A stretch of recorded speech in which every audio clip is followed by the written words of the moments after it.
கிறிஸ்துவுக்குள் பிரியமானவர்களுக்கு ஆண்டவராகிய இயேசு கிறிஸ்துவுடைய இனிய நாமத்தினாலே வாழ்த்துக்கள். எல்லாம் எப்படி இருக்கிறீங்க? காஃபி சாப்பிட்டீங்களா? இந்த நாளின் தியானத்திற்காக நாம் எடுத்துக்கொண்ட வேத பகுதி சங்கீதங்களுடைய புஸ்தகம் 23வது சங்கீதம் முதல் வசனம். கர்த்தர் என் மேய்ப்பராயிருக்கிறார், நான் தாழ்ச்சி அடையேன். பிரியமானவர்களே, சங்கீதம் 23வது தங்க கிரீடத்திலே பதித்த முத்துக்களை போன்றது. எல்லா விசுவாசிகளுடைய இதயத்திலும் இடம் பிடிக்கக்கூடிய சொத்தும் சம்பத்தும் சங்கீதம் 23. தாவீது இதை எழுதிய காலத்திலிருந்தே அதே சுவையோடு இன்றும் ஒவ்வொரு விசுவாசிகளின் காதுகளிலும் தேனாய் பாயும் கவிதை வரிகள்தான் சங்கீதம் 23. இந்த கவிதை வரிகளை தாவீது தீட்டின காலம் எது? பச்சை புல் மேடைகளில் தனது ஆட்டுக்குட்டிகளை தாளாட்டி மகிழ்ந்த காலமா? இந்த தாகம் கொண்ட இரத்த தாகம் கொண்ட ஈட்டியோடு சவுல் அரசர் மோப்பம் பிடித்து நடந்து வந்த காலமா? எதுவாக இருந்தாலும் தாவீதின் இதயம் வடித்த இந்த வரிகளுக்கு எந்த பின்னணியும் பொருந்தும். பிரியமானவர்களே, சங்கீதம் 22, 23, 24 ஆனது ஒரு தொடர்புடைய சங்கீதம். சங்கீதம் 22 முட்களை குறித்தால் சங்கீதம் 23 பந்தியையும் சங்கீதம் 24 அரியணையும் குறிக்கிறது. சங்கீதம் 22 பலிப்புறலை குறித்தால் சங்கீதம் 23 பந்தியையும் சங்கீதம் 24 அரியணையும் குறிக்கிறது. சங்கீதம் 22 நல்ல மேய்ப்பனை குறித்தால் சங்கீதம் 23 பெரிய மேய்ப்பனையும் சங்கீதம் 24 பிரதான மேய்ப்பனையும் குறிக்கிறது. சங்கீதம் 22 இரட்சகரை குறித்தால் சங்கீதம் 23 பராமரிப்பையும் சங்கீதம் 24 ஆளுகை செய்யக்கூடியவரையும் குறிக்கிறது. சங்கீதம் 22 இயேசுவை மரிப்பதாக காட்டினால் சங்கீதம் 23 உயிரோடு இருக்கிறதாகவும் சங்கீதம் 24 வரப்போகக்கூடியவராகவும் காண்பிக்கிறது. சங்கீதம் 22 சிலுவையை குறிக்குமானால் சங்கீதம் 23 கோலை குறிக்கிறது. சங்கீதம் 24 கிரீடத்தை குறிக்கிறது. பிரியமானவர்களே, சங்கீதம் 22 உயிரை கொடுக்கக்கூடியவரை கழித்தால் சங்கீதம் 23 அன்பை அளிக்கக்கூடியவரையும் சங்கீதம் 24 ஒளி வழங்கக்கூடியவரையும் குறிப்பிடுகிறது. சங்கீதம் 22 இரட்சிப்பை குறித்தால் சங்கீதம் 23 வழிகாட்டுதலையும் சங்கீதம் 24 எதிர்பார்ப்பையும் குறிக்கக்கூடியதாக இருக்கிறது.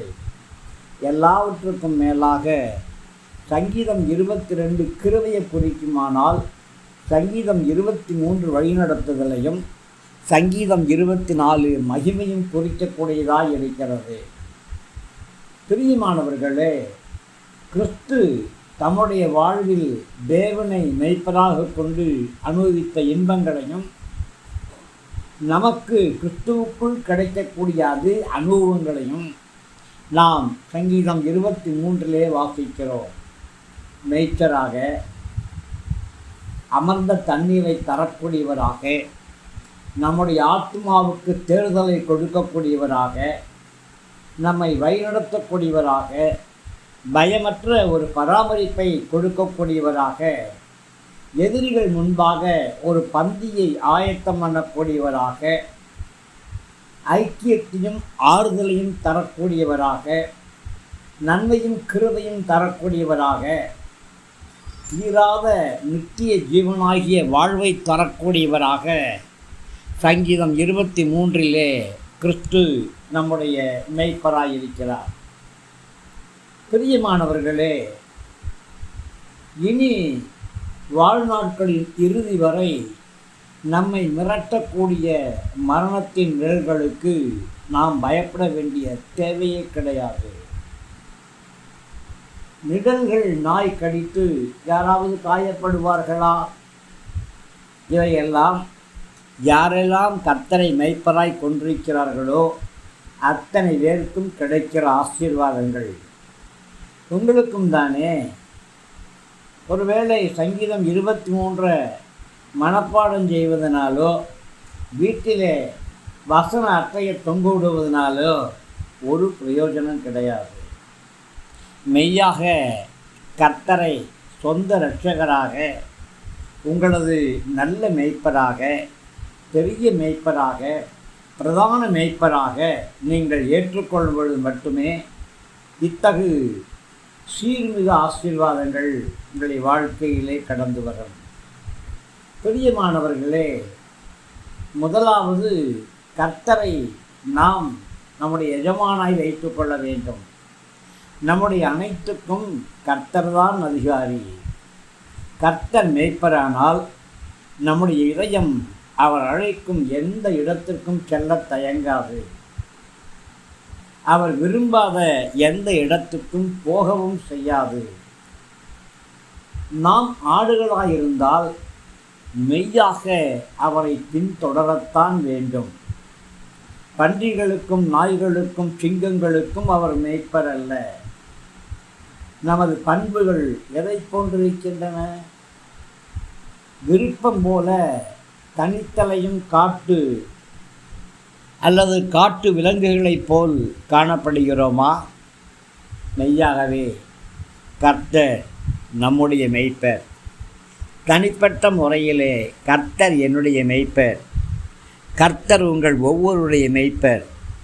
தைரியமாக சொல்லுவோம், அடித்து சொல்லுவோம், தீர்க்கமாக சொல்லுவோம், தீர்க்க தரிசனமாக சொல்லுவோம். நாம் தாழ்ச்சி அடைவது கிடையாது. நீங்கள் தாழ்ச்சி அடைவது கிடையாது. துன்மார்க்க வல்லமைகள் உங்களை தாழ்ச்சி அடைய வைக்காது. இந்த உலகம் உங்களை தாழ்ச்சி அடைய வைக்க முடியாது. பிசாசாகிய சாத்தானுடைய சதி வலைகள் உங்களை ஒருபொழுதும் தாழ்ச்சி அடைய வைக்காது. காரணம், நீங்கள் கர்த்தருடைய கையின் கீழ் இருக்கிற ஆடுகள்.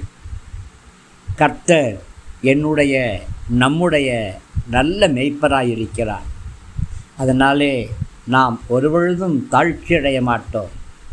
உறுதியாகச் சொல்லுவோம், உறக்கச் சொல்லுவோம், ஊரறியச் சொல்லுவோம், கர்த்தரின் மெய்ப்பராயிருக்கிறார், நான் தாழ்ச்சி அடையேன். கிருபை நம் அனைவரோடும் கூட இருப்பதாக. ஆமேன், ஆமேன். கிறிஸ்துவுக்குள் பிரியமானவர்களுக்கு அபிஷேகம் செய்யப்பட்ட இந்த ரேமா வார்த்தைகள் உங்களுக்கு ஆசீர்வாதமாக இருக்கும் என்று விசுவாசிக்கிறேன். தயவாக நம்முடைய ஜீசஸ் பிளஸ்ஸிங் யூ யூடியூப் சேனலை லைக் பண்ணுங்கள், ஷேர் பண்ணுங்கள், சப்ஸ்கிரைப் பண்ணுங்கள், கமெண்ட் பண்ணுங்கள். உற்சாகமான காணிக்கைகளால் நம்முடைய ஊழியங்களை தாங்குங்க. கிருபை நம் அனைவரோடும் கூட இருப்பதாக. ஆமேன், ஆமேன், ஆமேன்.